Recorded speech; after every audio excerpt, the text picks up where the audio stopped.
Welcome. In front of me is a OPPO A40, and today I will show you how we can format your SD card. So to get started, you'll want to open up your settings, and in here we're going to scroll down to About Device, and then you want to select Storage. Scroll down again and you will find SD card, click on it, and then select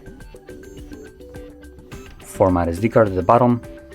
If you have some kind of screen lock, you will need to confirm it. Format SD card for portable storage. And it's almost done. Come on, there we go. And as you can see, SD card formatted, and that's it. So, if you found this very helpful, don't forget to hit like, subscribe, and thanks for watching.